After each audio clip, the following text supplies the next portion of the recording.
যুক্তরাষ্ট্রে অবস্থানরত বিদেশি শিক্ষার্থীদের ভিসা বাতিলে উঠে পড়ে লেগেছে মার্কিন প্রেসিডেন্ট ডোনাল্ড ট্রাম্প। সাম্প্রতিক এক গবেষণায় এ তথ্য উঠে এসেছে। ইনসাইডার হায়ার এডুকেশন নামে একটি সংস্থা এ তথ্য প্রকাশ করেছে। সংস্থাটি উচ্চশিক্ষার সঙ্গে সম্পর্কিত কমিউনিটির সমস্যা ও খবরাখবর নিয়ে কাজ করে। তাদের দাবি, সম্প্রতি কয়েকশো বিদেশি শিক্ষার্থীর ভিসা বাতিল করেছে ট্রাম্প প্রশাসন। তাদের বিশ্লেষণে দেখা গেছে, গত এক মাসে ট্রাম্প প্রশাসন খুব দ্রুত বেশ কিছু শিক্ষার্থীদের ভিসা বাতিল করেছে। মাত্র 5 দিনের ব্যবধানে 48 শিক্ষা প্রতিষ্ঠানের 147 শিক্ষার্থীর ভিসা বাতিল করা হয়েছে।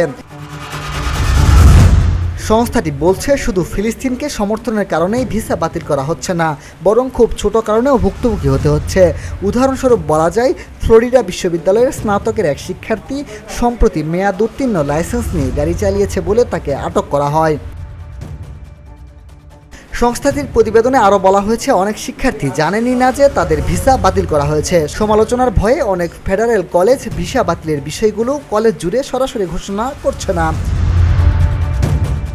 মিনহাজুল ইসলাম, ভিওডি বাংলা নিউজ ডেস্ক।